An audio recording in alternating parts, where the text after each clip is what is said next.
वर्ष 2030 तक राजस्थान को अग्रणी बनाने का जो सपना माननीय मुख्यमंत्री महोदय ने देखा, और उसके बाद में जिस तरह से राजस्थान सरकार का डिपार्टमेंट ऑफ आईटी और अन्य विभाग और बहुत सारे अधिकारी, कर्मचारी और आम नागरिक इससे जुड़े, वो वाकई में एक अद्भुत है। 2,22,00,000 लोगों ने इसको पार्टिसिपेट किया।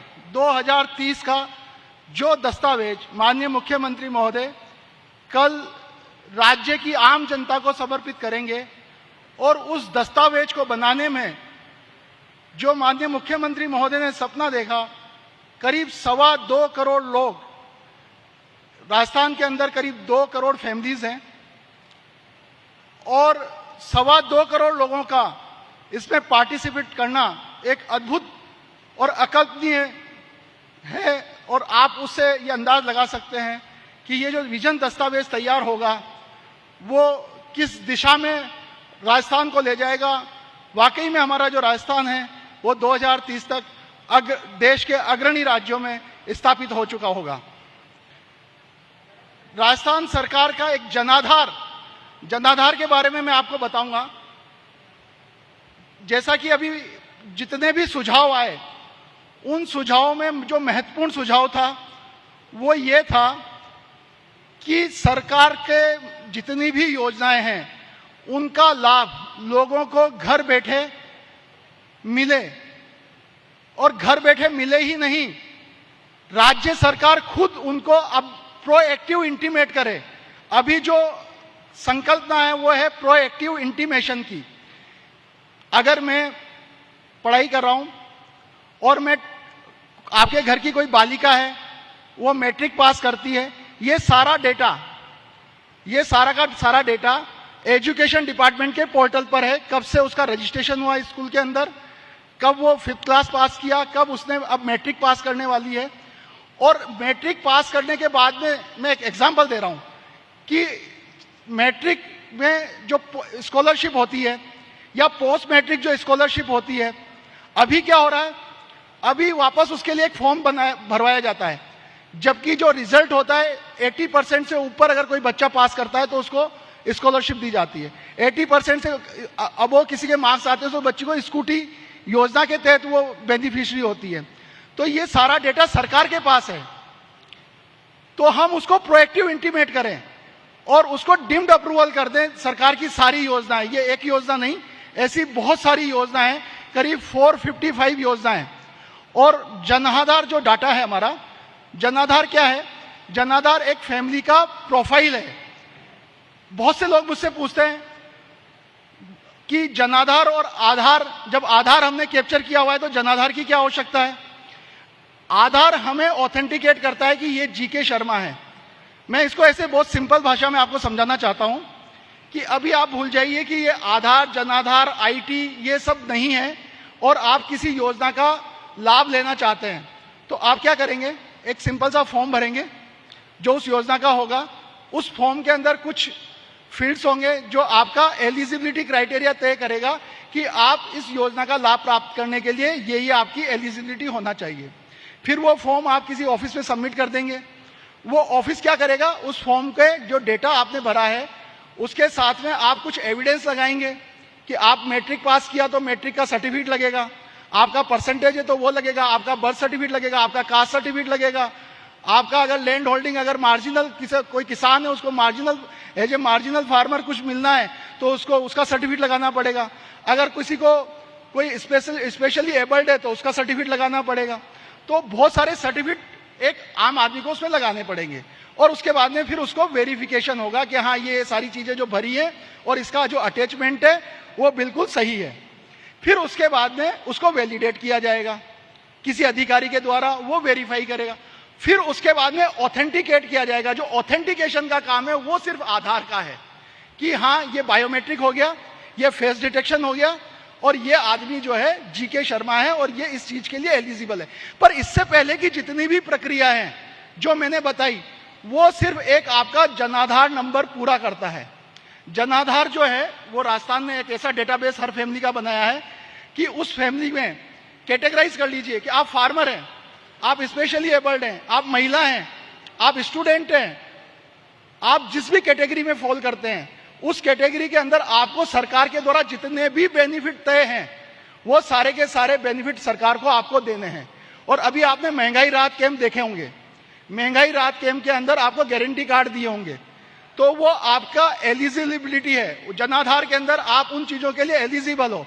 हम गारंटी देते हैं, सरकार गारंटी देती है कि आपको ये बेनिफिट मिलेगा ही।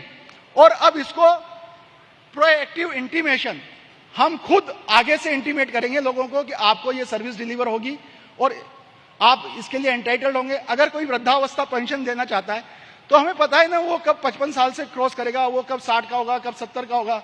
अगर कोई विडो पेंशन विडो है तो उसका जैसे ही सर्टिफिकेट दाखिल होगा तो सरकार के पास डेटा है ना, तो विडो पेंशन जारी होना चाहिए। तो जितनी भी तरह की पेंशन हैं, जितनी भी तरह की सोशल सिक्योरिटी, जैसे माननीय मुख्यमंत्री महोदय हमेशा बोलते हैं कि सोशल सिक्योरिटी ये सबसे अहम चीज होना चाहिए अगर हम आम जनता का बेनिफिट करना चाहते हैं तो। और जो राजस्थान सरकार है वो 2030 के अंदर यही सपना देख रही है कि 2030 के अंदर हमारे जितने भी सिटीजन्स हैं वो जिस चीज के लिए एलिजिबल हैं उनको कहीं प्रयास करने की आवश्यकता नहीं है। घर बैठे हम उनको प्रोएक्टिव इंटीमेट करेंगे, पहले से इंटीमेट करेंगे, और जब वो सर्विस डिलीवरी का टाइम आएगा तो हम डीम्ड अप्रूवल करके उनके घर पे सर्विस डिलीवर कर देंगे। इसके लिए सिर्फ और सिर्फ एक नंबर की जरूरत होगी। इसका मतलब क्या हुआ, अभी जितने भी विभाग हैं वो अलग अलग अपना अपना काम बहुत बेहतरी से कर रहे हैं। अब इन सभी विभागों के जितने भी काम हैं उनको इंटीग्रेट करके और एक सिंगल पोर्टल से इनको डिलीवर करना। अभी राजस्थान संपर्क का कि हमारा नया वर्जन आ रहा है, राजस्थान संपर्क 2.0। 2.0 क्या करेगा, बस सिंपल सा आपको ये मोबाइल खोलना है, मोबाइल ऐप खोल करके आप बोलेंगे मुझे बोनाफाइड सर्टिफिकेट चाहिए, तो होगा क्या, आपका जो नंबर, मोबाइल नंबर जो रजिस्टर्ड है आपके जनाधार में, उससे आपका प्रोफाइल आ जाएगा। और आपके परिवार में अगर पहले वो सारा डिटेल उसके अंदर आ जाएगा, आपका परिवार कब से यहां से निवास करता है, कब क्या करता है, और बैकएंड इंजीनियरिंग पूरा होने से आपके मोबाइल पर सिर्फ सर्टिफिकेट डिलीवर होगा और आपको कुछ नहीं करना है। सिर्फ इतना सा कि आपको मोबाइल खोल करके ये वॉइस बोट। तो नई टेक्नोलॉजी के साथ में हम अब टेक्नोलॉजी को इस तरह से ला रहे हैं कि सिंगल कॉन्टेक्ट पॉइंट, एक जगह आपको सिर्फ बोलना है आपको क्या चाहिए, और ऐसी बहुत सारी चीजें जो आप नहीं भी बोलेंगे हम आपको इंटीमेट करेंगे और वो चीजें आपको डिलीवर होंगी। तो ये राजस्थान का जो है विजन 2030 माननीय मुख्यमंत्री महोदय का ये सपना है। इसी के साथ में बहुत सारे इंस्टीट्यूट जो कैपेसिटी बिल्डिंग, देखिए कोई भी चीज जो होती है उसके अंदर 3 बहुत इंपॉर्टेंट फैक्टर होते हैं। एक होता है पीपल, एक होता है प्रोसेस और एक होता है टेक्नोलॉजी। तो जो राजस्थान सरकार है वो तीनों पर काम कर रही है। पीपल का मतलब आम आदमी, उनकी भी कैपेसिटी बिल्डिंग करना। अभी जो स्मार्टफोन जो डिस्ट्रीब्यूट किया है वो क्या किया है, आम महिलाओं की कैपेसिटी को बिल्ड करना, कि अब एक महिला जिसके पास कोई साधन नहीं है वो भी इंटरनेट का यूज करके उसके पास में स्मार्टफोन चला जाए और वो स्मार्टफोन को देख करके और पूरी दुनिया से कनेक्ट हो जाए। आज अगर हम यहाँ बैठे हैं और 1 घंटे के लिए अगर इंटरनेट चला जाए तो हमें ऐसा लगता है कि जैसे हम दुनिया से कट गए हैं। अब आप सोचिए, जिसके लिए ये सारी योजनाएं बनी हुई हैं वो तो वैसे ही कटी हुई है क्योंकि उसके पास भी कोई साधन ही नहीं है, कोई टूल ही नहीं है।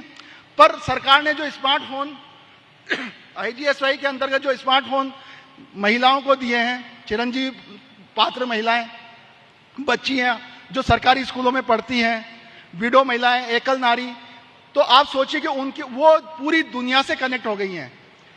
तो कैपेसिटी बिल्डिंग हर लेवल पर, महिला आम जनता की कैपेसिटी बिल्डिंग, सरकारी अधिकारियों की कैपेसिटी बिल्डिंग, कर्मचारियों की कैपेसिटी बिल्डिंग, पूरे सिस्टम की कैपेसिटी बिल्डिंग। फिर उसके बाद के अंदर आता है प्रोसेस। जो सरकारी प्रोसेस, आप देखिए कि जितने सरकारी प्रोसेस लीगेसी से चले आ रहे थे उसके अंदर बहुत सारी चीजें थी। अभी इसी सरकार ने, क्योंकि ये जनता को सीधा पता नहीं लगता है, पर हम जो अधिकारी हैं जो साथ में काम करते हैं उनको पता होता है कि जो प्रोसेस के अंदर कितना सरलीकरण कर दिया गया है, कितने प्रोसेस सिंप्लीफाइड कर दिए गए हैं। क्योंकि अगर हमें आईटी के साथ में पेस बना करके चलना है, आईटी के साथ में चलना है, तो हमें जो लिगेसी के जो हमारे प्रोसेस हैं, चाहे वो कोई सर्टिफिकेट डिलीवर करने के लिए हो या कोई बेनिफिट दूसरा कैश काइंड किसी भी तरह का जो सर्टिफिकेट अगर हमें डिलीवर करना है, कोई भी चीज डिलीवर करनी है सरकार को, तो उसका जो प्रोसेस है उसको भी आईटी के हिसाब से सरलीकरण करना पड़ेगा। तो उसका सरलीकरण करना, इसको बोलते हैं प्रोसेस री इंजीनियरिंग। तो प्रोसेस री इंजीनियरिंग किया और फिर हमने इतनी सारी बातें की टेक्नोलॉजी की।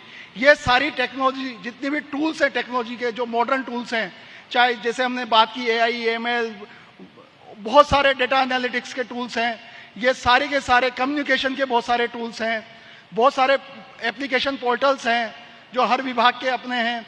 उन सबको यूज करते हुए हम कैसे PPT, people process and technology, इन तीनों को बैलेंस करते हुए 2030 के अंदर राजस्थान के प्रत्येक नागरिक को हम ये सपना जो राजस्थान के मुख्यमंत्री महोदय और आम नागरिकों ने देखा है कि जितने भी सरकार की बेनिफिट की जो योजना है वो उनको बहुत ही आसानी से मिले और कोई समस्या ही ना रहे। हमारा यह है कि आज जैसे राजस्थान संपर्क जो पोर्टल है वो ग्रीवेंस का पोर्टल है। हम ये चाहते हैं कि उस पर कोई ग्रीवेंस आए ही ना। उस पर कोई ग्रीवेंस क्यों आए? अगर सर्विस डिलीवरी हमारा बिल्कुल परफेक्ट होगा तो हमारा ग्रीवेंस आने का होगा ही नहीं। और गुड गवर्नेंस की यही डेफिनेशन है कि अगर किसी राज्य के अंदर समस्याएं जीरो हो जाएं तो उससे अच्छा गवर्नेंस कुछ नहीं हो सकता। तो हम उसी की तरफ अग्रसर हैं। धन्यवाद। बहुत बहुत शुक्रिया मिस्टर जीके शर्मा जी, बताने के लिए किस तरीके से आपका योगदान बेहद अहम है आज इस कार्यक्रम में और सरकार के तमाम जो स्कीम्स हैं और योजनाएं हैं उनको आगे बढ़ाने में।